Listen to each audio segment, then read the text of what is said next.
Hello à tous, c'est Maxime. On se retrouve comme chaque mercredi à 10h dans ce podcast qui a pour vocation à éclairer et faire gamberger les entrepreneurs qui l'écoutent.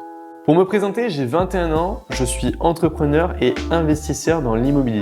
Et au quotidien, j'accompagne aussi des entrepreneurs comme vous à investir dans l'immobilier. En effet, j'ai un accompagnement qui aide les entrepreneurs à investir dans leur premier investissement locatif de A à Z et il est garanti au succès de l'opération.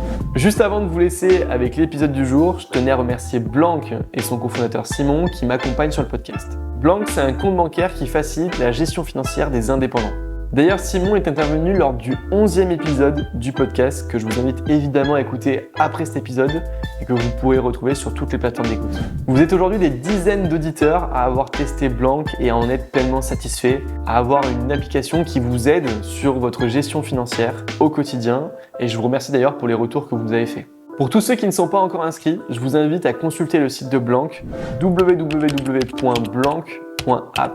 Et dans cet épisode, je reçois Shiriane qui est spécialisée dans l'intelligence artificielle. En effet, elle aide les entrepreneurs à créer et générer du contenu sur les réseaux sociaux grâce à l'IA. Elle revient aussi sur son parcours qui est très inspirant et pour une fois, on a une entrepreneuse qui a aimé l'école et elle nous partage son point de vue par rapport à ça. On se retrouve à la fin de l'épisode. Bonne écoute!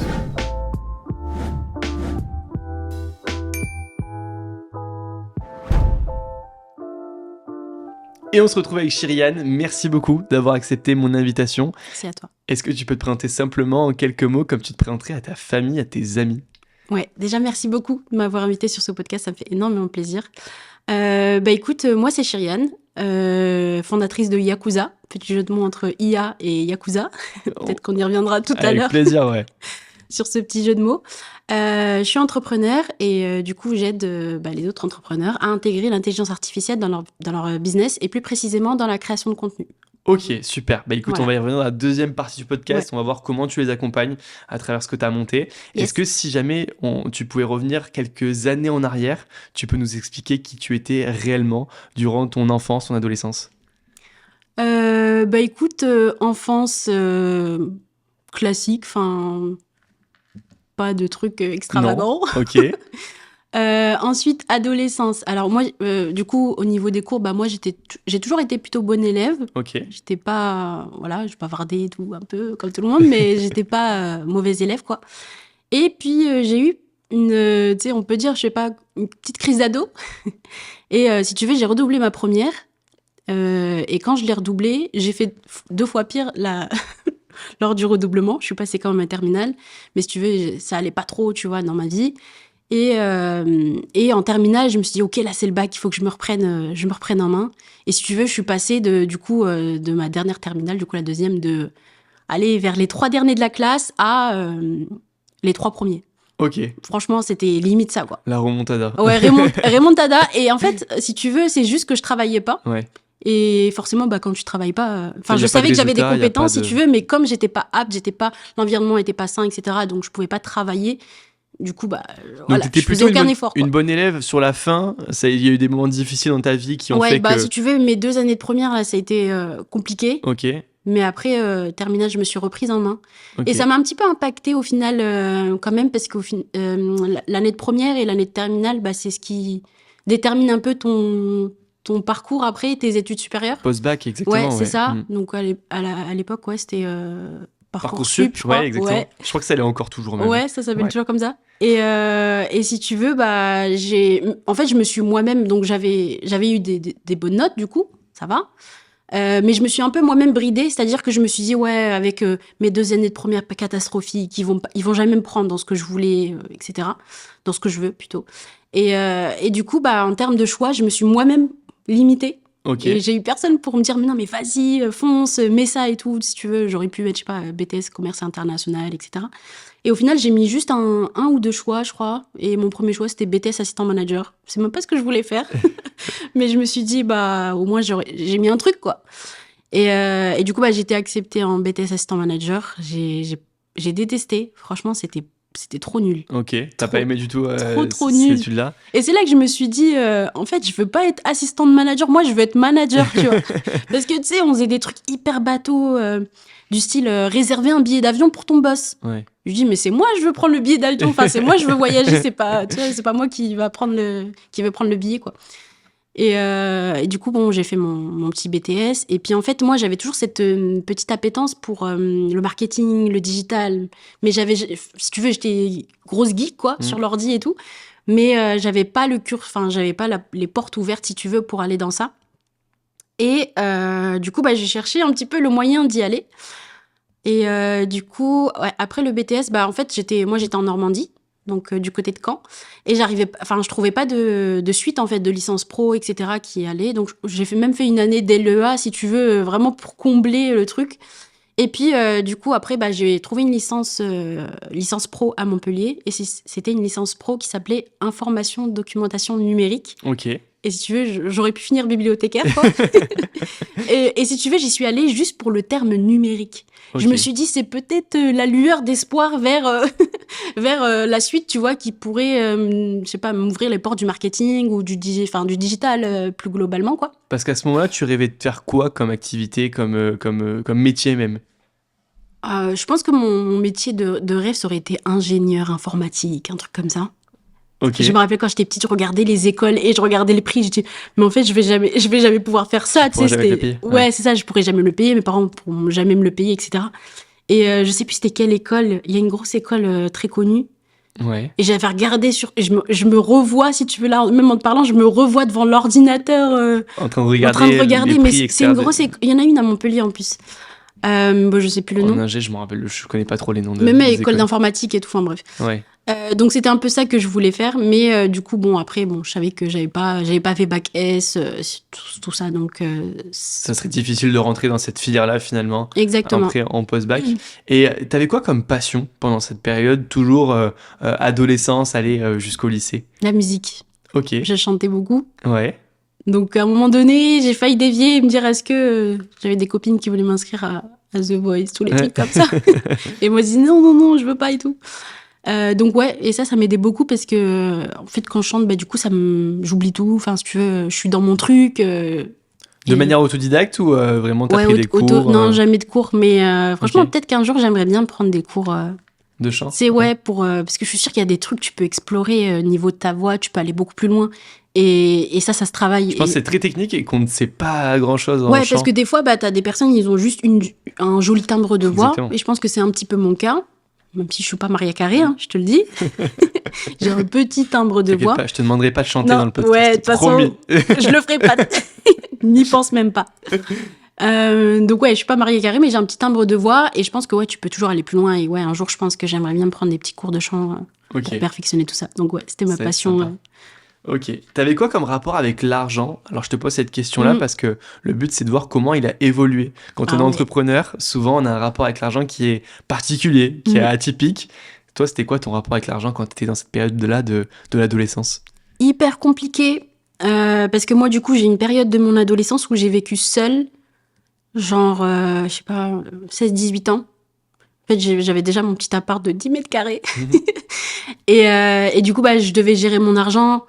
Si tu veux, j'ai été un peu, j'étais dans un accompagnement jeune majeur. Donc, à partir de mes 18 ans, j'ai été accompagnée, si tu veux, par l'État qui m'aidait, etc. Parce que j'étais vraiment livrée à moi-même, au final. Okay. Enfin, la vie a fait que j'étais un peu livrée à moi-même. Et donc, je devais gérer mes finances, je devais gérer mon loyer, je devais gérer... Enfin, plein de trucs, tu vois. Et c'était hyper compliqué. Et j'ai beaucoup ce truc de... Comment dire, c'est par rapport à l'argent, mais c'est aussi par rapport à la consommation, c'est-à-dire de stocker.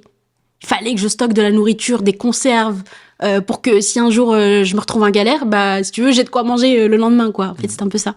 Donc, très compliqué le rapport à l'argent. Enfin, même aujourd'hui, si tu veux, je dépense pas beaucoup pour moi. Je dépense beaucoup pour les autres parce que ça me fait énormément plaisir de faire plaisir aux autres. Et j'ai l'impression que ça me nourrit aussi. Enfin, tu sais, juste de voir les autres heureux, ça me rend heureuse. Mais pour moi, et j'essaye juste beaucoup de travailler dessus du coup, Surtout là, maintenant que j'ai un peu plus les moyens, beaucoup plus les moyens qu'avant, etc. Donc, j'essaye de prendre soin de moi, d'aller faire des soins, des trucs, des machins. Alors que de m'acheter des trucs aussi et choses qu'avant, je faisais pas. Donc, c'est quelque chose sur lequel je travaille, mais tu vois, il y a toujours ce petit, je sais pas si on peut appeler ça un trauma, Ouais, mais bien ce sûr. truc qui fait que, par rapport à ce qui s'est passé avant, t'as toujours ce petit truc, tu dis, OK, l'argent, à tout moment, ça part, quoi. À Ouais. tout moment, il y en Tu a fais plus. attention en tout cas de comment tu le dépenses. Ouais. Je pense que ça peut être une grande qualité chez un entrepreneur. J'en ai déjà parlé dans un podcast où je disais que c'était vraiment quelque chose où ça te permet d'être rentable rapidement parce que tu fais attention aux moindres dépenses, Ouais. etc. Moi, je suis pas trop comme ça. Je suis plutôt de me dire, je prends des risques financiers importants, j'investis. Ouais. On verra, on rééquilibrera à un moment donné, etc. Tant pis si je suis pas rentable tout de suite, mais j'investis beaucoup pour me dire au moins je verrai où ça fonctionne bien, etc. Ouais. Et je suis plutôt dans cette mentalité-là, donc un peu à l'inverse de ce que tu dis.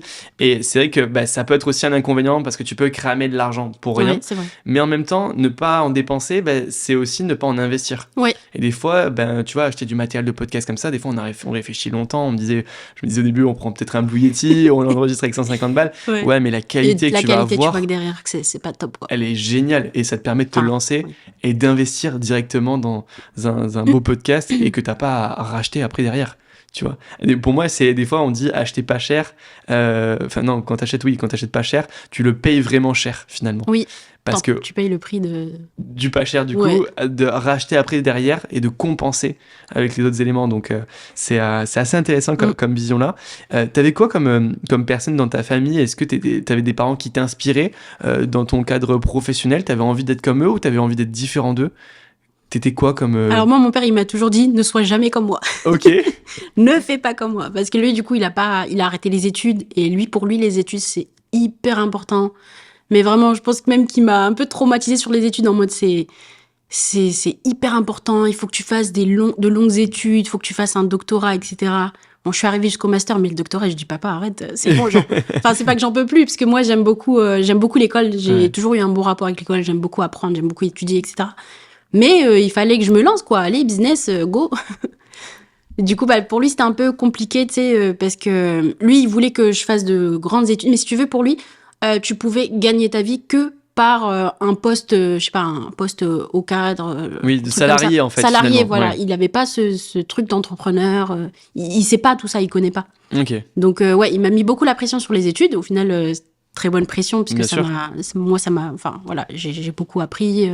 Ça m'a appris à apprendre. Ça, c'est hyper important d'apprendre à apprendre, même quand t'es entrepreneur. Ouais. Et voilà. Ok. Ouais. Et qu'est-ce que ça t'a apporté les études dans ton business actuel? On va revenir après sur ton business actuel, mais c'est important de savoir parce qu'il y a beaucoup de personnes qui nous écoutent, beaucoup d'auditeurs, qui sont en train d'hésiter entre arrêter leurs études et directement se lancer, ou alors continuer leurs études en parallèle de leur business, mais c'est souvent difficile de faire les deux en même temps. Ouais. Qu'est-ce que tu pourrais déjà conseiller à ces personnes-là? Et toi, qu'est-ce que ça t'a apporté de mener les deux en même temps? Ouais. Beaucoup de questions, hein, excuse-moi. Ouais, t'inquiète, mais vas-y. je vais essayer d'organiser mes idées là dans ma tête, parce que même moi, ça se bouscule. Écoute, moi j'ai entrepris et j'ai étudié en même temps. C'était dur. Même, tu sais, je me suis abandonnée. J'ai pris énormément de poids, du coup, à cette période-là, parce que, du coup, si tu veux... Ça. Ouais, en fait, si tu veux, mon plaisir était dans la nourriture. Si tu veux, je comblais tous les manques, là, les trucs où tu passes des nuits à travailler, etc. Je le comblais avec la nourriture. Donc, du coup, j'ai pris énormément de poids à cette période-là. Donc, je sais pas si je recommanderais, parce que du coup... si, je le recommande quand même en vrai, parce que c'est hyper formateur. Mais du coup, je sais pas. Et aussi, à l'inverse, je pense pas que je recommanderais, tu sais, de dire quitte tes études et lance-toi en entrepreneur. Du coup, c'est pas ce que j'ai fait, donc je peux pas trop en parler, tu vois. Mais moi, du coup, qu'est-ce que ça t'a apporté? Les études. Dans ton business actuel, ouais. Ouais, moi, c'était hyper important, du coup, de faire ces études-là, parce que, du coup, si tu veux, à chaque fois, j'allais au-delà de ce qu'on me demandait en cours. C'est-à-dire, je sais pas, s'il y avait un projet, j'allais pas juste faire, je suivais pas juste les consignes. Tu vois, j'étais hyper créative et j'essayais d'aller au-delà, de dire, OK, qu'est-ce que je peux faire de plus qui va m'apprendre, tu sais, de nouvelles compétences et que derrière, je pourrais utiliser mon business, tu vois. Et ça, je l'ai fait tout le temps pour chaque projet, surtout en master, où t'as beaucoup de cas réels avec des entreprises, etc., ou même pas réels, mais tu vois, toujours, on avait énormément de hackathons, tu sais, des projets comme ça. J'ai appris tellement, en fait, parce que je savais que chaque chose que j'allais creuser. Tôt ou tard, ça allait me servir. Et aujourd'hui, c'est ce qui me permet, en tant qu'entrepreneur, d'être un peu, je sais pas si on peut dire multi-compétences, mais tu vois, je sais faire beaucoup de choses, pas à la perfection, mais je maîtrise, tu vois, je peux faire du design, je peux faire mon site web, je peux faire des vidéos, je peux faire du motion design. Tu vois, je maîtrise Photoshop, enfin, tu vois. Quand on est entrepreneur, faut être une pieuvre, faut savoir maîtriser un peu tous les domaines sans être expert finalement de tous les domaines. Il faut être expert d'un seul et même domaine et foncer sur ça. Et c'est là ta zone de génie qui va te rapporter de l'argent. Mais finalement, faut quand même maîtriser un peu tout, même la partie comptabilité, fiscalité, etc. Parce qu'en France, c'est quand même assez important de maîtriser tous ces aspects-là. Mais je suis assez d'accord avec toi. Et du coup, on s'en est arrêté au moment où tu finis ton BTS. Tu te licence lances pro. Dans ton BTS, tu fais ta licence pro. Et après, tu rentres. Je débarque à Montpellier, je fais ma licence pro. Bon, pareil, j'ai pas kiffé Ok, licence pro, du coup, l'information, documentation numérique. Tu veux, le numérique, c'était quoi? On a fait peut-être, je sais pas, 3-4 heures de création de site web sur un CMS. J'étais hyper contente, moi, j'étais trop enjouée, tu sais, de pouvoir faire ça. Et puis après, du coup, j'avais un premier stage qui était obligatoire dans la licence pro. Donc, j'ai fait ce premier stage en data visualisation. Et ensuite, j'avais un deuxième stage que je pouvais faire, c'était facultatif. Et je me suis dit, là, c'est maintenant ou jamais. J'ai le numérique, il faut que j'aille m'ouvrir les portes avec une expérience pro, en fait. Et du coup, j'ai cherché un stage un petit peu en marketing, des trucs. Je me suis dit peut-être qu'ils m'accepteront. Et j'ai trouvé un stage de 3 mois dans une entreprise. Donc, cette entreprise-là, si tu veux, elle a son propre CMS et c'est une boîte à outils marketing, si tu veux. Donc, elle crée les sites internet de ses clients. Elle leur fait le marketing, les réseaux sociaux, etc. Et en fait, ça s'est super bien passé. Vraiment, dès le départ, j'étais hyper à l'aise. La boîte, elle a kiffé les 3 mois et elle m'a dit, écoute, nous, on aimerait bien continuer à travailler avec toi, mais on n'a pas d'argent pour te prendre en tant que salarié ou alternance, autre. Est-ce que tu veux bien te déclarer en tant qu'auto-entrepreneur et on continue de travailler ensemble? Donc, si tu veux, moi, c'est l'entrepreneuriat qui est venu à moi, c'est pas moi qui allais la chercher. Ça se trouve qu'aujourd'hui, je serais même pas, tu sais, je serais salarié, j'en sais rien, tu vois. Mais j'avais pas cette idée de me dire, je peux être entrepreneur, tu vois. Donc, franchement, je suis trop contente que ça soit tombé, ça m'est tombé dessus. Donc, direct, j'ai même pas hésité, j'ai dit, allez, let's go et tout. Je me suis déclarée, tac. Et après, on a commencé à travailler ensemble. Moi, entre-temps, j'ai pas réussi à trouver si tu veux, le licence pro, il part du principe que c'est pro et que c'est pour te professionnaliser. Et donc, après la licence pro, tu dois travailler et tu dois pas reprendre des études. Okay. Moi, je voulais poursuivre en master, du coup. Donc, une année où j'étais full entrepreneur. Donc, j'ai travaillé avec la boîte dans laquelle j'ai fait le stage. Et j'ai commencé à prendre mes petits premiers clients. Ok. Et tu faisais quoi pour eux, du coup? C'est quoi tes missions? Création de site internet, principalement. SEO aussi. J'ai commencé à faire du SEO. Ouais. Donc le SEO, c'est du référencement pour les auditeurs qui ne savent pas, c'est du référencement pour les sites internet. Donc tu rédigeais toi-même les articles SEO ou qu'est-ce que tu faisais? Tu faisais juste le référencement? Oui, il y avait les articles, on pouvait faire des articles. Il y avait aussi le contenu, en fait, si tu veux, du site internet. Les clients, ils y connaissent rien, en fait, au SEO. Donc eux, ils nous donnent leur contenu et nous, on va venir l'optimiser SEO avec les bons mots-clés. En amont, on va faire l'étude de mots-clés qu'il leur faut. Et on va venir dans tout le site, en fait, structurer le site, même l'arborescence et tout, en fonction de ce SEO. Ok. Et du coup, une fois que tu as fini ces premières missions-là, déjà, tu vis comment cette première année de solopreneuriat? Franchement, c'était très chill, en fait. Tu sais, c'était pas une première année où je m'étais mis grave la pression. Je me dis, il faut que je fasse du chiffre d'affaires de fou et tout. Tu sais, ça m'était un peu tombé dessus et je me suis dit, ah ouais, c'est trop bien et tout. Je peux faire des missions, je kiffe ce que je fais et tout. T'arrivais déjà à en vivre ou pas? Je m'en rappelle même plus, tu vois. Je pense que... Ouais. Après, vivre à l'époque, je me contentais de peu, tu vois. Donc, je sais pas, peut-être que je faisais 1000 balles par mois, un truc comme ça, avec d'autres clients. Je sais pas, 1500. Je sais pas. Franchement, aucune idée. Je te jure, trou noir, là. Je sais même plus combien je faisais. Ouais. Mais j'étais très contente, franchement. Si tu veux, ça m'ouvrait des portes et tout. J'apprenais plein de trucs. Donc, moi, j'étais juste dans mon kiff de me dire, je fais enfin ce que j'aime, quoi. Et donc voilà, j'ai commencé aussi, du coup, comme je te disais, à prendre mes premiers clients. Donc là, c'est là où Là, c'était un peu plus compliqué parce que du coup, bon, l'entreprise, Elle me faisait confiance, je lui faisais confiance, si tu veux, pour les paiements, etc. Mais là, j'ai commencé à avoir mes problèmes. Donc, il n'y avait pas, si tu veux, de devis ou ce genre de choses. Mais là, mes premiers clients, tu vois, le premier, par exemple, j'ai pas fait de devis. Enfin, si, je lui ai fait un devis. Et je lui ai juste montré. Et je lui ai dit, c'est bon, t'es OK? Il m'a dit OK. Et j'ai repris le devis. J'ai pas fait signer, tu vois, par exemple. Ouais. En plus, c'était un site internet. J'ai dû le vendre 500 balles, je crois. Ouais. Ah oui, c'est pas cher. Non, c'est 500 pas balles à cher. site internet, ouais. C'était cadeau. Et le mec, il m'a même pas payé en entier, quoi. Ah ouais. Ouais, j'ai dû... si tu veux, c'était une sorte de snack. Et je suis allée au moins 3-4 fois au snack pour dire, hey, c'est quand que tu me payes, le site, il est en ligne, il y a tout qui est fonctionnel, il était propre. Et en plus, si tu veux, le site, j'étais pas passée par un CMS, je l'ai fait en HTML, CSS pur. Ok. Parce que je voulais apprendre, du coup, un petit peu le code. Et donc, franchement, même en HTML, CSS, je m'étais super bien débrouillée, le site était clean, le mec était content, quoi. Mais c'est juste, il avait pas envie de payer. Ouais, Donc, à force d'aller le voir et de lui dire, bah, c'est quand que tu me payes, je crois qu'il a dû me payer 300 € sur les 500. Mais non. De jour. Oh. Et puis, après, je me suis dit, bon, c'est pas grave. J'ai appris de mes erreurs, du coup, je me dis, bon, ok, il faut faire un devis. Et ensuite, le devis, il faut le faire signer, il faut pas juste le montrer, etc. Ok. Bon, après, c'est les premières erreurs quand on est entrepreneur. Bah ouais, on est tous passés par là. Ok. Super. Et du coup, une fois que tu finis cette année de césure un petit peu, où tu te lances dans l'entrepreneuriat, tu rejoins un master? Alors, oui, mais pas le bon, toujours pas le bon. En fait. Si tu veux, j'avais trouvé le master en fait que j'ai fait finalement. Il fallait que je trouve une alternance du coup. Ok. La boîte avec qui j'ai fait le stage et que j'ai continué en entrepreneuriat, ils pouvaient toujours pas me prendre. Ils avaient toujours pas les finances pour me prendre en alternance par exemple. Donc j'ai cherché. J'étais tombée sur une entreprise, bon je vais pas citer le nom, mais du coup j'ai passé les entretiens. Donc tout s'est bien passé et à la fin, donc moi mes entretiens si tu veux je les fais avec mon voile. Comme ça j'annonce la couleur. Tu me prends pas, c'est pas mon problème. Mais tu me dis en gros que tu le vois direct quoi. Oui, c'est clair. Ouais, je te mets pas de, enfin voilà. Ouais. Et donc j'ai passé avec mon voile les entretiens etc. Et à la fin ils me disaient en fait ça va peut-être poser problème. En fait c'était. Ils ont été francs avec toi de te dire ça. Ouais mais c'était pas pendant les entretiens, c'est après ils m'ont appelé. Ils m'ont dit écoute ou je sais plus si c'était pendant.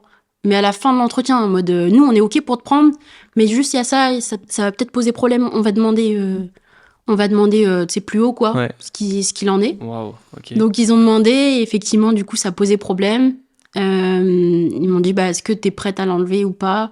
J'ai beaucoup hésité. Franchement, celle-là, ça m'a mis le doute et je me suis dit, mais non, je peux pas faire ça. Enfin, c'est pas moi, je me sentirais tellement pas bien. Même pour l'entreprise, en fait. Parce qu'au final, je me dis peut-être que même ça pourrait nuire à... Bah, si ça nuit à mon bien-être, ça pourrait même nuire à mon travail, tu vois. Forcément. Et je me suis dit, c'est pas en adéquation avec les valeurs. Voilà, c'est ça. Okay. Et si tu veux, j'étais arrivée au bout du truc, donc il y avait plus de temps en fait pour chercher une alternance. J'avais d'autres entreprises, pareil. Après, c'était plus une question d'argent, c'était même pas une histoire de voile, mais tu vois, c'était assez compliqué. Donc, j'ai pas trouvé d'alternance à cette période-là.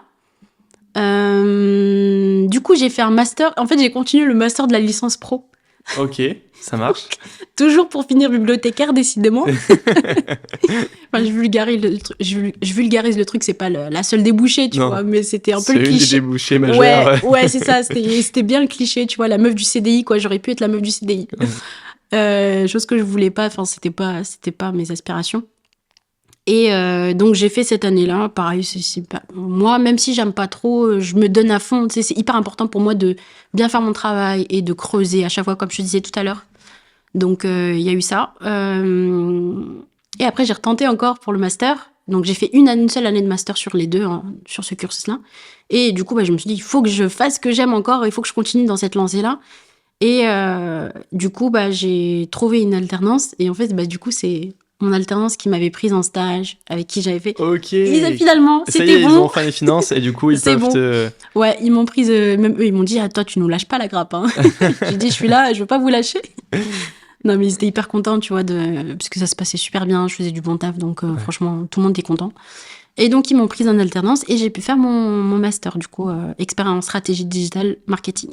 Ok, et ça s'est passé comment ces études-là pour toi? Est-ce que ça t'a donné envie de devenir entrepreneur dans ce domaine-là aussi? Ouais, franchement, j'ai trop kiffé mon master. Vraiment, même la classe et tout, c'était top. J'ai rencontré Vincent, du coup. Ok. Vincent Vincent Hugo, qui est Donc, déjà passé dans ton podcast. oui, bien sûr. Qui était chez Walaxy à ce Walaxy, moment-là, exactement. en Et alternance. si tu veux, pour l'histoire, le destin, c'est que Vincent, on s'est rencontrés avant même d'intégrer l'école. Ouais, Enfin, lui avait déjà intégré l'école. En fait, on était à l'époque, Walaxy était dans un espace de coworking, ok. où est mon entreprise à moi.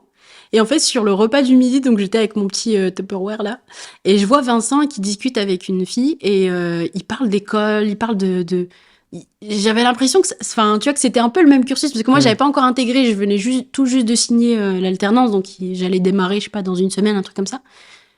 Et je me dis, mais attends, il parle de l'école où potentiellement je vais aller, donc c'était Digital Campus, et je me retourne, je regarde, et je fais Digital Campus? Et il me dit oui. Et je lui dis, mais t'es à Digital Campus? Il me dit oui, j'y suis rentrée il y a 2 semaines. Et je lui dis, bah écoute, moi aussi je vais y aller et tout. Donc c'est là qu'on a commencé à nouer les affinités. Ça, c'est fou. Juste Ouais. avant de se voir en classe, vous étiez ensemble. Ouais, c'est ça. Et puis tu vois, après, lui, il est retourné il est retourné dans sa salle d'entreprise. Je sais pas comment on peut dire ça. Moi, je suis retournée à mon entreprise. Et si tu veux, après, je suis partie le chercher. Je me suis dit, mais attends, il faut que je lui demande. Peut-être qu'ils ont fait un groupe, peut-être qu'il a des infos à me donner. Je suis repartie le voir.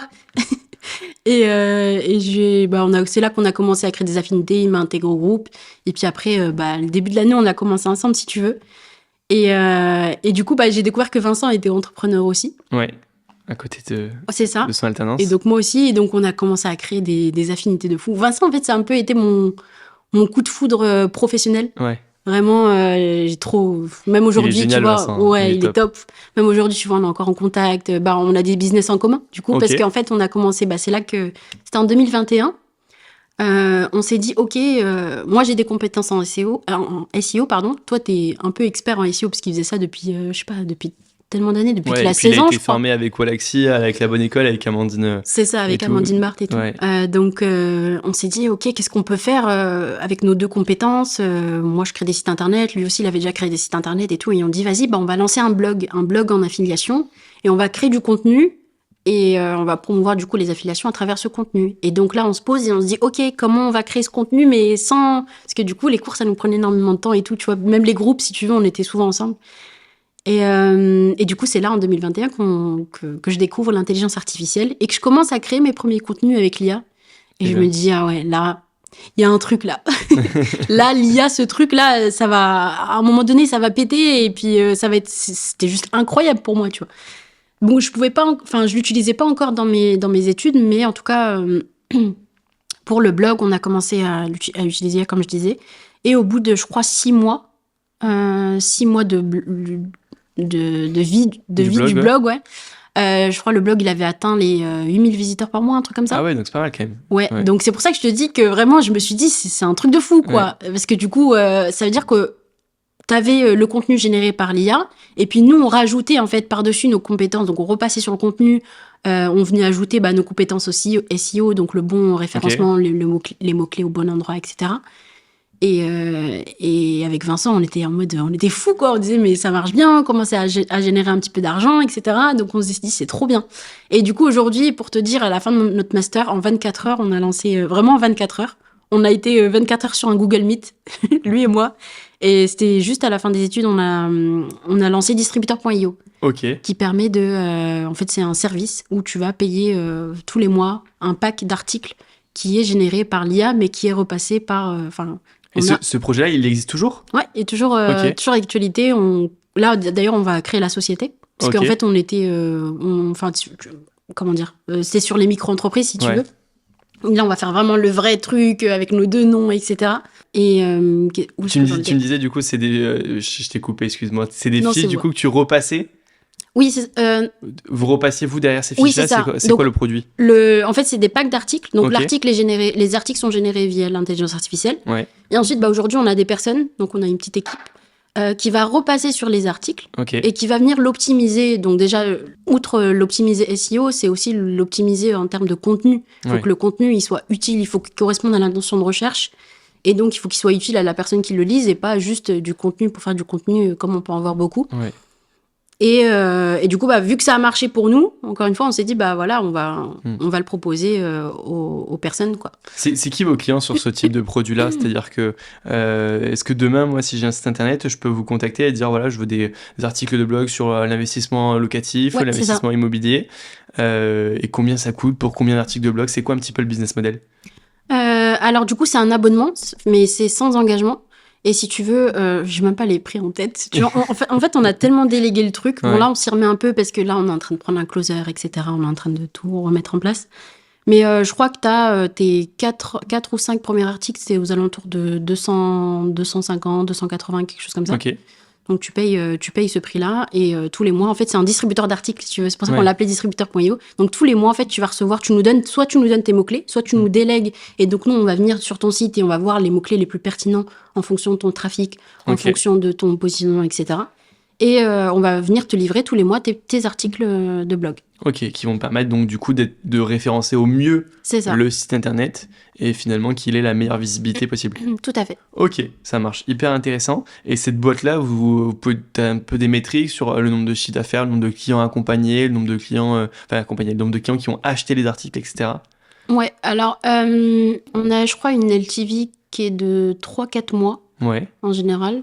Donc les clients, en fait, tu vois, on a aussi eu déjà des agences, donc c'est aussi des besoins parfois qui sont ponctuels. Donc eux, ils viennent, en fait, on rédige, ils sous-traitent au final, ils nous sous-traitent les articles pour leurs clients. Et on a des personnes où, en fait, ils ont juste besoin de renflouer un petit peu le blog, renflouer le site, et puis... oui, donc ils restent 3-4 mois, ils prennent le maximum d'articles et après ils arrêtent l'abonnement. Et franchement, en plus, on s'en est pas... Enfin, si tu veux, on a délégué le truc, et on n'a pas fait de... On n'a pas de... Comment dire? C'est que de l'organique. Okay. On ne s'est pas posé dessus avec Vincent. On a juste monté ça. On a dit, OK, ça, on sait faire. Ça marche. On le sait. Ça va aider des gens. Ça va aider des entreprises. Mais on n'a pas fait derrière toute la communication, si tu veux. Donc, on en parlait un petit peu. Lui, il en parlait sur LinkedIn. Moi, j'en parlais un petit peu sur LinkedIn.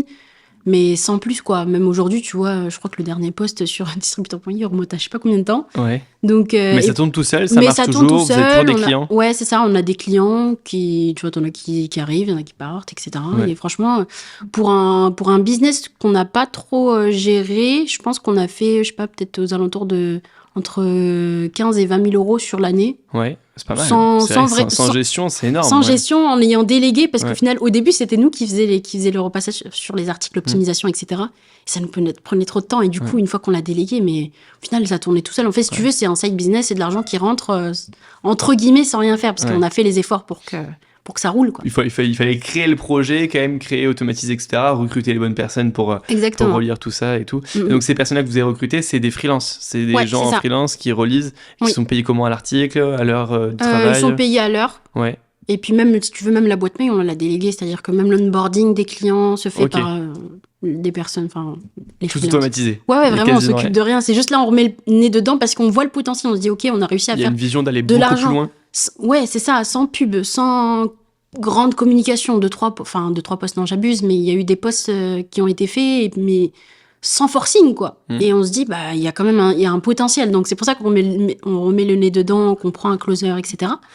Mais ouais, du coup, autant aller jusqu'au bout, quoi, et faire le truc bien. Et continuer à démarcher des personnes, etc., se faire voir, se faire connaître. Ok, et du coup, comment t'en viens à l'intelligence artificielle? Du coup, c'était par rapport au blog. Ouais. Donc, moi, j'ai continué à, si tu veux, m'informer sur l'intelligence artificielle. Du coup, j'ai pas fait d'études en IA à proprement parler. Je suis pas ingénieure IA, etc. Mais j'ai continué à m'informer. Et donc, à la fin du master, du coup, je crois que c'était en janvier 2023. Ouais, ok. Je me suis dit, ok, même Vincent, tu vois, il crée du contenu. J'avais rencontré Laurine aussi, la meuf en rouge, qui crée elle aussi du contenu. Donc, les deux, ils m'ont dit, mais allez, chichi, vas-y, va créer du contenu sur LinkedIn. T'as tellement à apporter. Et je me suis dit, moi, j'avais peur. Je me suis dit, bon, personne va me calculer. Je sais pas. J'ai beaucoup ce truc où je me rabaisse. Je me dis, mais je suis trop nulle, j'ai rien à te dire, etc. Et je me suis dit, allez, je vais sortir de ma zone de confort, je vais le faire, je vais tenter, je vais voir ce que ça donne. Donc au début, tu sais, je me suis pas positionnée tout de suite sur l'intelligence artificielle. Je me suis dit, je vais partager tout ce que j'ai appris que ce soit dans les cours, ma veille en IA, etc. Donc j'ai commencé à partager de la valeur au final. Et je vois que ça prend vite, en fait. Ça prend, donc je sais pas, au bout peut-être du 5e post, un truc comme ça, je tape les 200 likes et je vois que les gens, ils sont hyper contents, ils me disent « Ah, trop bien » et tout. Tu sais, j'avais travaillé quand même ma charte graphique, donc j'avais créé un petit univers, etc. Et je vois qu'il y a quand même de l'intérêt. Je me dis « Ok, bah, je crée du contenu, mais les gens, ils sont contents de ce contenu-là, ça leur est utile, ils l'utilisent, ils me disent merci et tout. » Donc, ça m'a hyper motivée et je me suis dit « Bah, je vais continuer. » Même si j'étais pas hyper régulière, franchement... je crois les 6 premiers mois, j'ai pas du tout été très régulière. Des fois, il y avait des semaines où moi, j'ai pas créé de contenu. Il y a des semaines où j'ai fait 2, 3 contenus. Aujourd'hui, tu vois, je suis du contenu du lundi au vendredi, donc 5 fois par semaine. Tous les jours, tu publies? Ouais, du lundi au vendredi, tous les jours. Ok, Il y a des jours où voilà. Ouais. Une fois par semaine, enfin une fois par jour, pardon, ou plusieurs fois par jour? Alors, j'ai déjà tenté, le 2 fois par jour, mais là, je suis à 1 fois par jour. Une fois par jour, du lundi au vendredi. Moi, j'avoue que je suis irrégulier au possible. J'ai vraiment du mal. Pourtant, j'ai Tristan et Nolwenn qui m'accompagnent et qui m'aident aussi sur la rédaction des posts LinkedIn. Mais j'ai vachement de mal à être régulier, se connecter, faire la mise en page, etc. Et tu vois, ça, c'est les plus grandes, entre guillemets, douleurs de la création de contenu. Ah, c'est clair. Et moi, justement, heureusement qu'il y a l'IA pour m'aider. Ah ouais? Ah ouais, moi, dès le départ, j'ai quand même fait quelques posts moi-même, c'est-à-dire que moi, pour voir ce que ça donnait. Mais moi, j'ai l'impression que, tu sais, mes idées, j'arrive pas à les organiser, que c'est pas fluide dans ma manière de parler. Des fois, je fais des fautes, etc. Donc, je me dis, ok, au bout d'un moment, j'ai commencé à utiliser l'IA. J'ai donné mes premiers posts à l'IA, donc ChatGPT. Et j'ai commencé à rédiger mes posts avec... D'ailleurs, toi, t'as déjà vu mes posts? Ouais. Est-ce que t'avais remarqué que c'était avec... que j'avais pas remarqué que c'était avec ChatGPT. Il y en a beaucoup, par contre, que je remarque, franchement, sur LinkedIn. Et c'est ce sur quoi je vais t'en reparler juste après sur la partie création de contenu.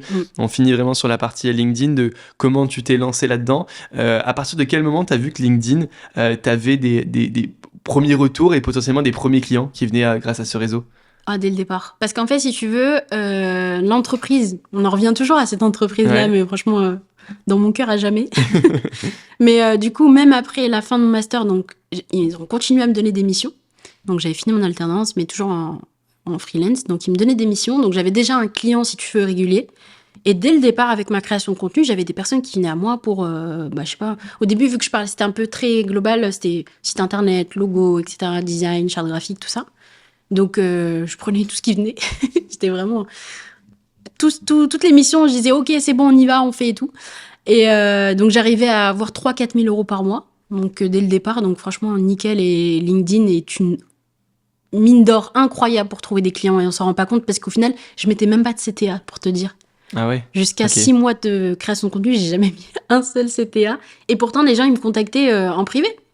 Ils voyaient ce que je faisais, ils disaient ok, peut-être qu'elle peut m'aider dans ça, donc je vais la contacter. Donc pour ceux qui ne savent pas, les CTA, c'est le call to action du coup dire aux gens venez appelez-moi ou envoyez-moi un message en privé ou cliquez sur ce lien-là pour réserver un appel avec moi. Exactement. Voilà.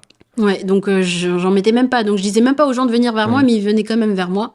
Et puis après, du coup, quand j'ai vu que les posts où je parlais d'IA prenaient plus que les autres, du coup, c'est là que j'ai commencé à me spécialiser en IA et créer du contenu full sur l'IA. Et du coup, j'ai commencé à avoir mes premiers clients en IA. Et là, j'ai arrêté de prendre du coup tout le reste et je me suis dit, ok, j'ai du mal à me focus. Hein. Ouais. C'est compliqué parce que tu vois, t'as le syndrome de l'objet brillant, tu vas aller partout, tu dis, ok, là, il y a de l'argent, là aussi, mais au bout d'un moment, tu peux plus, quoi. Et c'est quoi du coup tu penses quoi d'ailleurs de ça, de se disperser et du coup d'avoir plusieurs business dans plusieurs trucs différents et d'avoir qu'un seul business dans une niche où même si l'IA c'est pas forcément une niche énorme de marché, c'est une niche énorme de marché et du coup c'est pas très très très spécialisé, sectorisé, on pourrait dire plutôt la niche de l'IA pour les restaurateurs ou quoi que ce soit. Toi t'es vraiment sur l'IA dans la création de contenu. Ouais. Est-ce que tu penses que c'est important d'être aussi spécialisé que ça ou il y a un intérêt aussi à être plus généraliste? Moi j'ai fait les deux du coup, j'ai été généraliste et là je suis nichée. C'est le pire truc d'être généraliste. Franchement, au début, tu te dis non, c'est bien, je peux faire ci, je peux faire ça. Je peux plaire à tout le monde. Ouais, je suis multi-compétence, je peux tout faire, etc.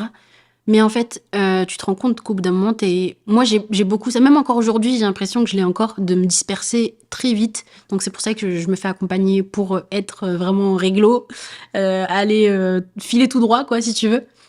Mais ouais, je pense que le pire, c'est tentant, hein, c'est très tentant, surtout quand on démarre d'aller partout, mais c'est pas du tout la bonne chose.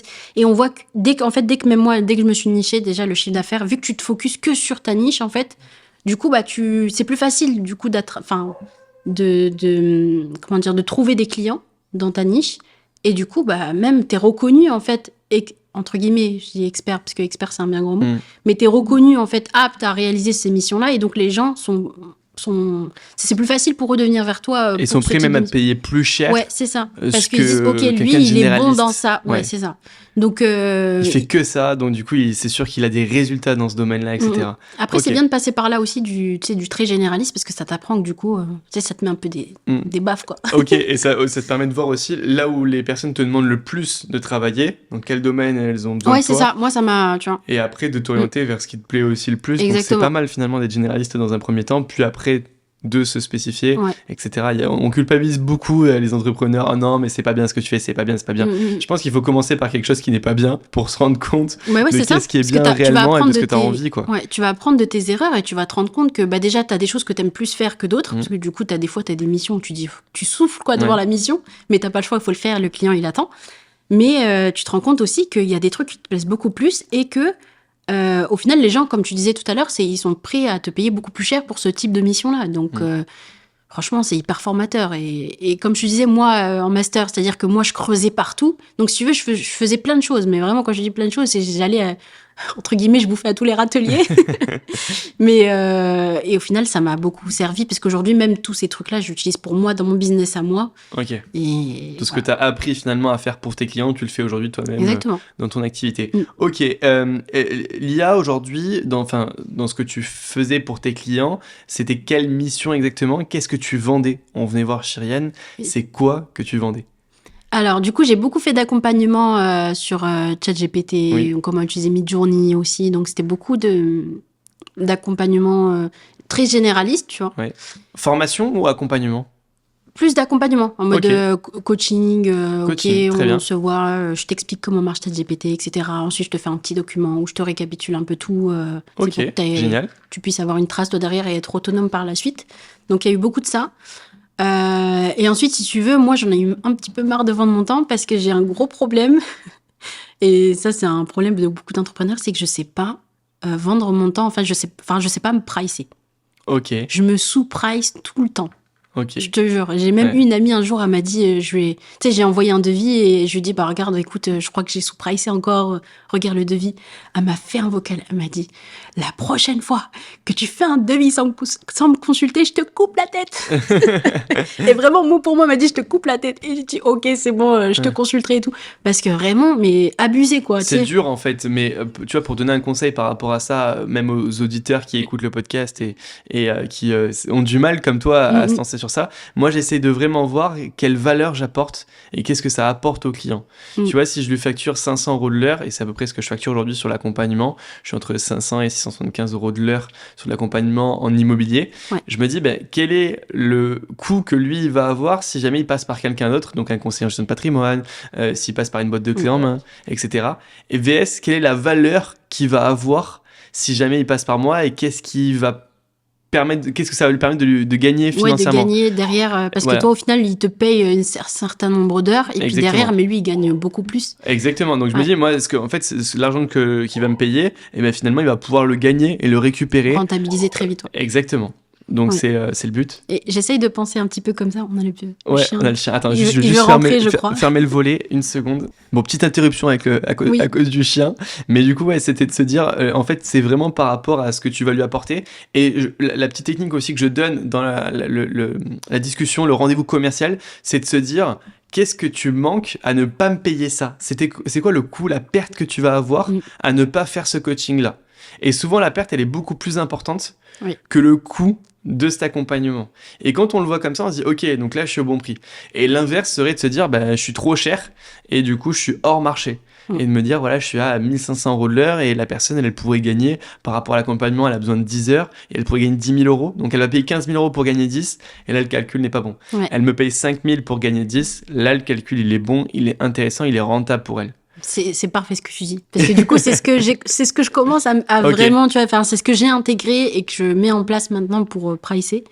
Mais en fait, si tu veux, le sous-pricing, moi, c'est plus parce que cette gymnastique-là, je l'ai, mais c'est plus un problème de confiance. Syndrome de l'imposteur, un peu. De confiance. J'ai pas confiance en moi. Je me dis,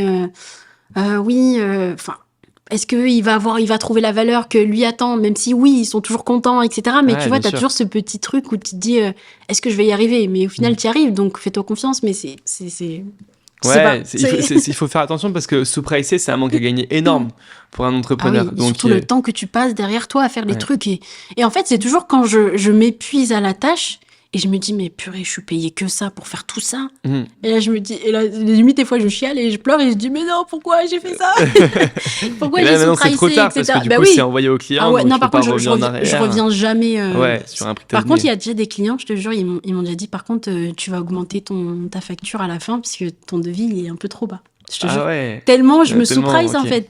Et c'est Ouais, pour c'est ça. des bons clients, c'est vraiment Non, des clients c'est- cool parce que Ouais. souvent quand tu te sous-prices aussi, t'attires des clients qui peuvent être un peu négatifs et qui Ouais. viennent pour toi que par ton prix Mm, et mm. pas pour la personne que t'es C'est ou ça. juste parce que les compétences que tu as et que tu vas leur apporter. Et Mm. donc quand ils viennent que par ton prix, le moindre petit truc, le moindre etc., ils peuvent être très pénibles. Mais Moi je le attends, vois, comme ça, c'est ceux qui payent le plus cher qui sont- finalement sont les plus On cool et est le plus totalement d'accord avec sympas. ça. Ouais. Donc vaut mieux pricer des fois un petit peu au-dessus et de se dire ben le client il sera content derrière et en tout cas je vais lui délivrer tout ce que je peux lui délivrer Exactement. comme rendu. Over-deliver à fond. Exactement. Et après au moins t'es bien sur ça. Mm. Ok. Pourquoi Yakuza? C'est pourquoi ce nom-là? En fait, si tu veux, sur LinkedIn, j'ai lancé mon branding avec la petite fleur rose. Moi, je kiffe la couleur rose. Ok. Hein, je pense que Ouais. ça se voit. Et j'aime beaucoup les fleurs. Donc, je me suis dit, bah tiens, tu sais, les gens sur LinkedIn, en général, ils prennent un petit emoji, ils le mettent partout. Donc, je me suis dit, je vais faire pareil. Ça me représente bien la fleur rose. Je vais faire pareil. En plus, à la base, j'avais commencé avec un petit avatar. Ok. Et sur cet avatar-là, j'avais une petite couronne de fleurs. Donc, ça matchait bien avec mon branding, tout. Même, tu vois, mes posts sont bien roses, etc. Et cette fleur, en fait, si tu veux, c'est une fleur de cerisier. Oui. Et moi, je me suis dit, ok, je me suis vraiment nichée dans l'IA, etc. Il faut que je trouve un truc qui rassemble un peu ça, enfin, qui représente ça. Donc moi, j'aime beaucoup les jeux de mots. Donc je me suis dit, ok, il faut que je trouve un jeu de mots. Et du coup, ouais, je commençais, je regardais ChatGPT, tout ça. Et puis au final, même pas ChatGPT, c'était moi, mais j'avais deux choix. Tu me dis lequel t'aurais choisi. Hein. Ah, vas-y. Ok. Ouais, j'ai un peu la... Donc il y avait Yakuza Ouais. et il y avait Yaourt. Yaourt? Ah, franchement, je pense que j'ai fait le bon choix, non? Ouais, ça va, ça va. Franchement, sur ce truc-là. Yaourt, alors yaourt, ça aurait été clivant, mais je pense que sur la durée et sur le long terme, tu le regrettes un peu. Tu dis, ouais, pour yaourt, Yaourt, c'est pas ouf, quoi. j'ai appelé ma team yaourt. Non, je pense C'est que compliqué. Yakuza, c'était bien. Yakuza, C'était en c'est pas rapport mal. avec la fleur de cerisier. En fait, quand je me suis dit Yakuza, IA-Kuza, je me Ouais. dis, mais en fait, c'est vraiment ça. La fleur de cerisier, ça colle tout, machin. Et en plus, aujourd'hui, tu sais, j'ai vraiment réussi à coller les deux univers puisque j'ai créé un petit robot. Donc, à la base, pareil, je l'ai créé avec l'IA. C'est un robot qui a un kimono avec c'est un Yakuza, en fait. Ok. Il a son katana. Et donc, je l'ai fait avec l'IA. J'ai fait 2 versions. Ces 2 versions-là, je les aimais bien, mais j'avais besoin de les fusionner. Et l'IA me donnait pas vraiment le résultat que je voulais. C'est pour ça que moi aussi, je prône beaucoup, pas que l'IA. L'IA plus humain. Bon, Voilà, ça, je le rappelle. Toujours faire repasser sur le contenu que vous créez. Toujours repasser sur même les images que vous créez. Donc, c'est encore mieux si tu as des compétences en Photoshop, etc. Parce que même Canva, en fait, des fois, ça fait l'affaire. Et du coup, bah là, je l'ai fait faire par une 3D designer. Donc, qui m'a fait ma mascotte au final. Mais c'est le Yakuza originel Ok. qui n'a pas été fait avec l'IA. Alors, initialement, parce que du coup, je lui ai donné Ouais. les 2 images et je lui ai dit, ok, tu me fusionnes les deux. Et je veux qu'il ait son... Tu vois, il y en avait un Ok. où il avait pas le kimono, mais il avait un sabre, l'autre, il avait pas... tu vois, enfin voilà. Donc, c'est elle J'ai qui a dit, fait ça. je lui ai dit, je veux ça, tu mélanges. Et c'est vraiment une fusion. Parfait de ce que tu voulais. Ouais, exactement. Ok, ça marche. Et du coup, aujourd'hui, donc t'as toujours une formation sur l'intelligence artificielle. Le podcast sortira d'ici 1 mois et demi à peu près. Donc, est-ce que tu peux nous en parler un petit peu de là où tu en es sur cette formation-là? Qu'est-ce que tu proposes? Quel est l'accompagnement, etc. Ouais, là, je travaille sur un accompagnement qui sera vraiment dédié à la création de contenu. Donc, en fait, je vais accompagner les entrepreneurs à créer du contenu sur les réseaux sociaux ou même, du coup, en SEO, mais du contenu qui ne soit pas fade et indigeste comme on peut le voir énormément, du coup, sur les réseaux. Le but, c'est vraiment de venir accompagner la personne sur tout l'aspect personal branding, comment tu crées ton contenu, quelle est ta stratégie et tout. Donc, c'est vraiment un truc global. C'est pas juste créer du contenu pour créer du contenu, parce que du coup, ça sert à rien. Donc là, je travaille dessus et le but, ce serait qu'il y a un accompagnement one-one. Je pense que je ferai des vidéos, donc un support où la personne peut être en autonomie, mais je l'accompagne aussi du coup via des calls qu'on va faire. Ok. Le but, c'est vraiment qu'elle soit autonome sur sa création de contenu et qu'elle puisse du coup arriver à avoir des clients, à faire du business à travers sa création de contenu. C'est ce que j'ai réussi à faire et du coup, c'est ce que je veux transmettre à d'autres parce que clairement, c'est une mine d'or. Comme je te disais, 6 mois sans CTA, j'avais réussi à atteindre les 5000 abonnés, je crois, sans CTA. Et au bout de 5000 abonnés, je me suis dit, bon, je vais lancer mon petit produit. Tu sais, j'ai mon petit produit des 1000 prompts. Et c'est là que j'ai commencé à mettre un CTA et depuis, j'ai pu arrêter de mettre des CTA. Donc, voilà. Mais écoute, t'as bien fait. Et du coup, sur cet accompagnement-là, c'est combien d'heures? Tu le vends à combien? Il est en cours de réflexion? T'en es où? C'est un peu en cours de réflexion en termes d'heures. Je pense que ce sera un accompagnement sur 1 mois ou peut-être 2 mois, je vais voir. Et honnêtement, vu que ça va être un truc, tu vois, je pense à ce qu'on disait tout à l'heure, tu vois, j'ai envie de me sous-pricer, tu vois, mais du coup, je suis accompagnée pour éviter ce genre de choses parce que du coup, je me suis dit, bon, vu que t'as du mal à te pricer, à faire les bonnes actions, parce que tu vois, quand tu répètes les mauvaises actions en boucle, t'étonnes pas d'avoir toujours les mêmes résultats, quoi. C'est donc clair. voilà. Donc je me suis dit au bout d'un moment, je vais investir dans mon business, je vais me faire accompagner et je vais faire intervenir les bonnes personnes pour me, tu vois, si comme donc je disais tout à l'heure, tu prends un accompagnement pour créer ton offre, exactement. l'offre parfaite. Donc je me fais accompagner pour créer mon accompagnement, c'est ça. Ok. Et donc potentiellement, ce sera un accompagnement aux alentours de 3 000 euros. Ok. Et franchement, même pas un mois, tu peux le rentabiliser, quoi. Parce qu'avec la création de contenu, moi, je te l'ai dit, dès le départ, je faisais 3 000 à 4 000 euros par mois. Dès le début sur LinkedIn. Surtout sur LinkedIn. Voilà, ce sera le prix. Ok, ça marche. Et du coup, vers quelle niche tu t'orientes? C'est-à-dire tous les créateurs de contenu sur les réseaux sociaux, plus principalement sur LinkedIn, les entrepreneurs, ça va être qui tes clients? Alors, j'ai pas défini... ton persona? Ouais, il n'y a pas un persona encore qui est vraiment établi, mais c'est vraiment tous les... Potentiellement, ce sera beaucoup les créateurs de contenu enfin, les entrepreneurs qui créent déjà du contenu, mais tu sais, qui sont... ce que tu me disais tout à l'heure, manque de régularité, souvent pour eux, c'est chiant. En fait, ça devient leur premier job, alors que c'est pas ça leur activité principale. Ça devrait être un truc annexe pour aller chercher du client, en fait. Et du coup, ce sera surtout ceux qui sont épuisés en fait de créer du contenu régulièrement sur les réseaux. Ok, ça marche. C'est quoi tes objectifs avec cet accompagnement-là? Tu veux faire combien de chiffre d'affaires et comment tu vas t'y prendre pour faire ce chiffre d'affaires-là? Là, l'objectif, c'est vraiment d'atteindre le premier palier qui est 30 000 euros par mois. Ensuite, d'aller chercher... Ça fait 10 personnes à peu près, 10 clients par mois? C'est ça, 10 clients par mois. Donc je pense que je fonctionnerai sous des promos, tu vois. Donc j'ai la première promo sur 1 mois ou 2 mois, je prends 10 clients, ensuite de nouveau 10 clients, etc. Donc au début, je pense que avec j'ai une audience sur LinkedIn, je vais commencer à en parler sur LinkedIn. Et puis peut-être qu'après je ferai un peu d'ads du coup. Ok. Un peu d'ads, ok. Donc organique au début sur LinkedIn et après de l'ads. Ok. Tu te formes un petit peu avec ça, tu te fais accompagner? Ouais, du coup je suis accompagnée pour l'ads parce que tu vois, l'ads c'est l'une des compétences que du coup j'ai pas réussi à avoir en cours. Ok. Ou que j'ai pas fait en alternance, etc. Donc l'ads vraiment faut que je travaille dessus. Ok, ça marche. Aujourd'hui, tu es seule à gérer donc ton business. Comment tu t'entoures de personnes? Si tu veux, j'ai une community manager sur LinkedIn. Ouais. Donc, elle crée pas mon contenu, mais elle gère un petit peu mes commentaires. Ok. Oui, parce que LinkedIn, ça marche beaucoup avec l'interaction que tu donnes. Exactement. On te renvoie l'interaction que tu donnes, etc. C'est beaucoup de donnant-donnant, quoi. Ouais, donc je sais qu'il y en a beaucoup qui répondent aux commentaires, etc. Pour pouvoir avoir c'est hyper important et c'est très sous-coté. C'est pas juste créer du contenu. Donc, tu vois, ça, c'est par exemple, c'est un truc que je vais intégrer aussi dans ma formation. Mais par contre, on va éviter les commentaires faits avec IA parce que ça, c'est ignoble, par contre. Ouais, t'arrives pas à l'automatiser, la partie commentaires? J'ai essayé. T'arrives à avoir des trucs, mais c'est pas incroyable, quoi. Non. Okay. En fait, il y a rien. Enfin, sur LinkedIn, je trouve il y a rien de mieux que de commenter soi-même, ou alors de le déléguer tout simplement. Tu vois, franchement.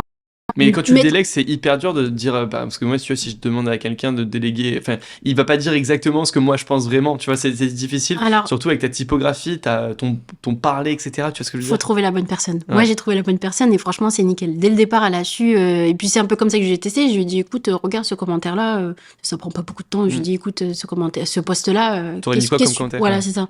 Et je lui ai dit, inspire-toi de ce que t'as. Donc, je vais faire un petit. Je sais plus si je vais faire un petit truc. Mais tu vois, tu peux lui faire un petit document où tu lui Avec dis, les bah exemples regarde, de ouais, voilà, commentaires. c'est ça. Tu dis, bah tu prends mais sur LinkedIn, tu vois, tu prends tes derniers commentaires, tu peux même scraper ça. Et tu lui fais un petit document, tu dis, bah regarde, un peu comment je commente. Et moi, dès le départ, ça a tout de suite matché.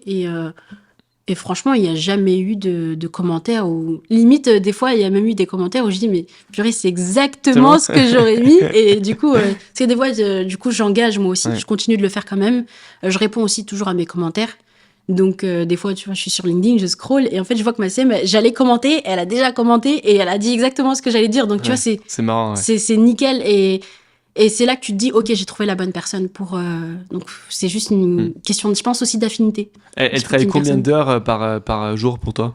Je crois qu'elle est sur 1h30 par jour, Ouais, à peu près. ok. Donc, Ça marche. on divise le temps entre répondre aux commentaires et aller engager. Elle est engagée aussi, ok, On sur le divise truc. le temps un peu moitié-moitié. Et du coup, depuis que tu as commencé, ça fait combien de temps que tu as commencé en étant entrepreneur à lancer ta société, toi? Du coup, depuis 2018, je Ouais, crois. mais depuis après, à la fin de tes études, où À la vraiment fin de tu mes étais à études, 100% dans ça. janvier 2023. Janvier 2023, donc ça fait un an et Ouais, c'est quelques ça. maintenant, un an et 2 mois. T'as fait combien de chiffre d'affaires depuis en un an et 2 mois du coup? J'ai pas le chiffre d'affaires sur l'année, Ouais, mais si tu veux, là, je suis entre 5 et 10 000 euros par mois, ça dépend. ok, très bien. J'ai réussi, enfin, tu vois, par exemple, les 10 000 euros, j'ai réussi, les premiers 10 000 euros, si tu veux, c'est quand j'ai sorti mes 1000 prompts sur LinkedIn, là. Ok, Dès que j'avais 5 000 abonnés. Et ok. ça a tout de suite pris les gens. En fait, je pense que c'était aussi l'effet de nouveauté. Il y avait encore personne qui proposait des prompts. Moi, mes prompts, en plus, je suis repassée dessus. Donc, c'est des bons prompts, etc. Puis, j'ai mis des petits bonus dedans, etc. Donc, les gens étaient Content, ouais. contents. Ouais, tu vois, j'ai eu plus de 400 ventes, je crois, en tout. C'est un produit que tu vendais combien? Alors, au début, je l'ai lancé à 47 euros. Ouais, Ensuite, je l'ai mis à 95 euros. ok. Et je trouve que c'était pas assez cher. Ouais. Mais là, je l'ai quand même remis à 47 euros. Parce que du coup, je me focus sur mon accompagnement. Ouais. Et potentiellement, je fais rentrer moins de CA. Là, parce que du coup, je vais pas chercher, je fais pas de service. J'en fais beaucoup moins.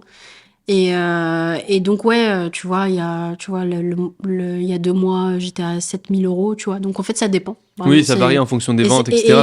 Et je me fais aussi accompagner pour stabiliser ça, parce que c'est hyper important de pouvoir stabiliser son CA et tu vois, d'aller chercher là, les 30K et puis ensuite, Ouais, forcément. sky is the limit. Hein. Exactement. Mais avec l'accompagnement, j'imagine que Ouais. tu vas y arriver. Écoute, c'est J'espère. hyper intéressant. Qu'est-ce que tu penses de l'évolution de l'intelligence artificielle, toi, sur le marché de l'entrepreneuriat, la création de contenu? Est-ce que tu penses qu'on va en voir de partout et que tout le monde va l'utiliser? Est-ce que tu penses que l'intelligence artificielle sera meilleure que nous en création de contenu? Qu'est-ce que tu en penses de ce développement et de l'accélération de ce développement? Honnêtement, je pense que l'IA est déjà beaucoup plus performante, Ouais. meilleure que beaucoup de personnes déjà. Ok. Ça, c'est clair et net. Même des personnes dans leur propre métier, tu vois, même, je sais pas, des graphistes. Je pense que certains... Moi, je suis pas du... Même si des fois, j'aime bien faire des trucs qui les énervent un peu sur LinkedIn, c'est des accroches qui les énervent un petit peu. Mais je suis pas pour les remplacer. Je pense pas que ça va les remplacer, mais ça va juste remplacer ceux qui sont nuls, si on peut dire, voire moyens, tu vois. Je pense que c'est eux plutôt... Enfin, l'IA va pouvoir faire le travail à leur place. Donc, les gens vont se contenter de ce qui est fait par l'IA. Mais après, ceux qui sont vraiment experts dans leur domaine, qui maîtrisent, qui vraiment, tu vois, par exemple, un logo, ils te pensent à l'univers, le charte graphique, tout ça, tout. Tu vois, ça, c'est ces gens-là, non, tu vois, parce que t'as besoin de l'humain. Tu peux pas te passer de l'humain et de prendre que l'IA, sinon, ça va être, encore une fois, ça va être très fade. Et donc, ouais, sur cet aspect-là, je pense que ça va faire un grand tri. Les gens aussi vont comprendre que du coup, ils sont plus en concurrence avec les autres entrepreneurs, ils sont aussi en concurrence avec l'IA. Moi, j'en vois beaucoup des commentaires, des gens qui sont limite apeurés. T'as des gens qui commentent en mode mais j'ai peur, je sais pas ce que va devenir mon métier, mais il n'y a pas de raison d'avoir peur, en fait. Si tu maîtrises ton métier, il n'y a pas de raison. Si t'es Il faut vraiment... savoir s'en servir, en fait, de l'IA et de ce que ça peut t'apporter, le temps que ça peut te faire gagner, clairement, l'expertise que ça peut vraiment te montrer en plus, etc. Plutôt que, finalement, dire je vais être remplacé, disrupté par l'intelligence artificielle. Totalement. Et puis après, je pense que là, ça va accélérer. Je sais pas si tu as vu passer Sora. Ouais. Génération de vidéos, là. Ouais. Incroyable. Ça, tu sais que... Je l'ai vu passer. Je l'attendais. Hein. Ah ouais? Il n'est pas encore sorti, mais je l'attends encore. Ouais, mais... c'est clair. J'en peux plus, j'ai trop hâte. Je sais pas, du coup, j'ai pas d'avis sur ça. J'arrive pas à me dire demain. Après, je pense que si on nous parlait de ChatGPT, pour moi, il y a 2 ans, j'aurais dit bah non, jamais ça existera, jamais ça fonctionnera. Donc du coup, je sais pas trop. Je sais que ça va être ouf demain ce qu'on va pouvoir vivre, mais je me demande où va être la limite, tu vois, de la guerre de l'attention qu'on a sur les réseaux sociaux. Est-ce que la guerre, elle va être gagnée par l'humain qui fait vraiment la différence parce que c'est lui et que les gens viennent chercher ce qu'il a en lui, etc. Ou est-ce qu'on va venir chercher vraiment ce que tout le monde a envie de voir sur les réseaux sociaux grâce à l'intelligence artificielle? Et d'où le but de mon accompagnement. Le but, c'est vraiment de se différencier, tu vois. C'est d'utiliser l'IA, mais de manière intelligente, et de trouver un truc où tu arrives à garder ton authenticité. C'est toi, en fait. Donc, tu rajoutes... Moi j'aime bien le 80-20%. Tu vois, par exemple, mes posts LinkedIn, il y a jamais personne qui m'a envoyé un message ou qui m'a mis un commentaire « Ouais, ton post fait avec IA tout bourri. » Tu vois, jamais de la vie. Même quand je demande autour de moi... On n'allait pas le faire maintenant. C'est pas le but. Je vous vois, sinon. Je vais tous vous bloquer. Non, je bloque, direct.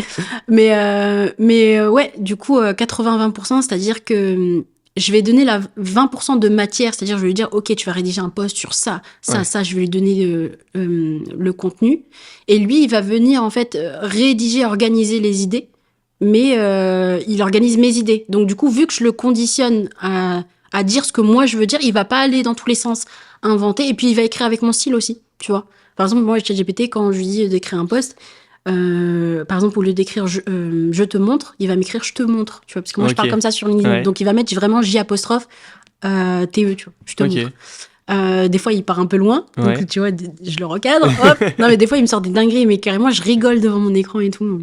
Folie. Mais franchement, tu vois, c'est juste de trouver... ta personnalité que tu vas donner entre guillemets, que tu vas transmettre à l'IA, et l'IA va juste créer ton contenu à partir de toi, en fait. Et c'est ça, en fait, que je donne dans mon accompagnement. C'est aussi, tu sais, tout l'aspect personal branding. Donc, tu as aussi le design, puisque tu as les IA qui permettent de générer des images, qui permettent de faire même des carousels tout près aussi. Ça, j'en ai déjà parlé sur LinkedIn. Donc, au final, tu dois trouver ton positionnement, qu'est-ce qui te représente en termes de couleurs. Donc, tu vois, ça, tu réfléchis. Donc, en général, tu passes par des graphistes, etc. Donc, c'est pas quelque chose que tu fais de manière aléatoire. Et je pense que c'est ce qui fait qu'il y a des personnes qui n'arrivent pas à se démarquer sur LinkedIn, qui utilisent l'IA et qui n'arrivent pas, par exemple, sur LinkedIn, ils n'arrivent pas à se démarquer, quoi. Ok, écoute, hyper intéressant. Franchement, merci pour tous ces conseils. Avec plaisir. Merci. On arrive sur la fin du podcast. Déjà. T'as vu, c'est passé vite. Je te l'avais dit juste avant. Tu me l'avais dit. Ça passe super vite. Et j'ai 2 dernières questions à te poser. La première, c'est est-ce que tu aurais un conseil? T'en as donné beaucoup par rapport à l'intelligence artificielle, par rapport à la création de contenu. Mais là, c'est plutôt un conseil par rapport à l'entrepreneuriat. Donc, un conseil qui pourrait servir à tous les auditeurs qui nous regardent sur le podcast. Un conseil qui t'a impacté, toi, dans tes débuts sur l'entrepreneuriat. J'aimerais bien revenir sur la faculté d'apprendre à apprendre, tu vois. Ok, vas-y. Pour moi, tu vois, c'est hyper important. Ce que je disais, c'est ce que l'école m'a apporté. Donc, c'est pour ça que je te disais, j'ai kiffé l'école. Si je pouvais étudier toute ma vie, je le ferais encore. Parce que, au final, quand t'es entrepreneur, t'as besoin d'être toujours à la page. Tu vois, surtout moi, par exemple, en IA, tous les jours, je suis sur, je fais ma veille, en fait. Il y a pas, même dans mon lit, je fais ma veille, tu vois, je mets en signé, etc. Et puis, je reviens plus tard dessus. Mais, cette faculté aussi d'aller chercher l'information et pas de demander un tel, etc. Quand t'es entrepreneur, t'es un peu perdu et tu vas envoyer un message à lui ou tu vois tel entrepreneur, tu vas lui poser tes questions, mais en fait, déjà t'as ChatGPT, même si faut faire attention à ce qu'il dit parfois, mais va chercher l'information, quoi. Vraiment, tu peux pas être entrepreneur déjà si tu veux que l'information arrive à toi, c'est pas possible. Faut que tu ailles chercher l'information, va sur le bon canal. Par exemple, tu vois, moi, en fonction de ce que je vais rechercher, soit je vais aller même sur TikTok, parfois je vais aller sur Twitter, sur Instagram, sur Google, ChatGPT, tu vois, en fonction de ce que je recherche vraiment, tu sais, il faut que tu arrives à avoir cette faculté-là, à te dire, ok, je recherche telle information, donc il faut que j'aille sur tel canal, tu vois. Donc ça, c'est hyper important. Et je voudrais aussi revenir sur le focus, quoi. Ok. Le pas focus. Mal. Ouais, c'est clair. Hyper on en a parlé. Important. Ces 2 trucs-là, pour moi, c'est hyper important. Donc, ne pas te disperser. Le syndrome de l'objet brillant, au début, c'est compliqué. T'as envie d'aller partout, de prendre tout ce qu'il y a, parce que t'as besoin d'argent aussi. Mais prends le temps. Ok, c'est pas grave. Peut-être qu'au début, je sais pas si t'es encore salarié ou si, je sais pas, t'es au chômage. Enfin, voilà, prends le temps qu'il te faut pour essayer de te spécialiser, trouver ce qui te fait kiffer. Ça, c'est hyper important, parce que si tu fais un truc, tu le fais pour l'argent, que pour l'argent, au début, ça va être bien, mais au bout d'un moment, tu vas voir que t'es lessivé, épuisé, enfin, tu seras vidé. Donc, ouais, vraiment te focus sur un truc, de prendre le temps, même si c'est compliqué. Et voilà. Ok, super. Écoute, merci beaucoup. Où est-ce qu'on peut Merci à te toi. contacter si on veut échanger avec toi? Sur LinkedIn, j'ai beaucoup de messages. Je suis désolée si je réponds pas rapidement. Ouais. Souvent, les gens me reprochent un peu. Mais du coup, tu vois, ma CM, elle regarde pas mes messages. Donc, c'est moi qui gère toute seule. Et des fois, Ok. c'est un peu lourd. Ouais. Tu vois, ça, pareil, c'est de l'humain. Tu vois, j'ai pas envie de le déléguer à quelqu'un. Non, c'est clair, c'est la Donc, relation, c'est la ouais, discussion. c'est ça. Donc, ouais, sur LinkedIn, je répondrai tôt ou tard. Vous inquiétez pas. Je rigole. Non, ouais, sur LinkedIn. Et puis voilà. Sur LinkedIn, c'est déjà pas Ouais, mal. c'est déjà pas mal, hein. C'est parfait, nickel. On le mettra juste en lien dans l'épisode. Un grand merci à toi, Chérienne, pour Merci à toi, ta Maxime. venue dans le Ça podcast. m'a fait hyper plaisir d'échanger avec toi. Franchement, c'était hyper agréable, hyper fluide. On est bien accueillis ici, hein. T'étais un peu stressé avant, est-ce que ça s'est bien Ouais. passé? Franchement, ça va. Franchement, ça va. Ouais, en fait, j'ai pas senti, même pendant, je sais pas si on va voir des regards un peu vides pendant le truc, mais je me suis dit, tu sais, j'avais des pauses où je me dis, en fait, ça va, hein. Bah ouais, en vrai, c'est bien. C'est pas si Tu vois, c'est compliqué une que ça. discussion. Il y a personne qui nous a écoutés, il y Je a suis une pas si personne qui nous a stressée entendu, que t'inquiète pas. ça. Tu vois. En fait, j'ai oublié qu'il y avait des caméras. Et bah tant mieux, c'était le Donc, but. T'es rentré dans un flow et en tout cas, merci pour tout le partage. Et Merci je à te toi. souhaite une bonne continuation et une belle Merci, toi réussite aussi. dans tes projets. Merci beaucoup, Maxime. J'espère que l'interview vous a plu. N'hésitez pas à vous abonner à la chaîne YouTube, à partager, à commenter. Et on se retrouve mercredi prochain à 10h pour un nouvel épisode.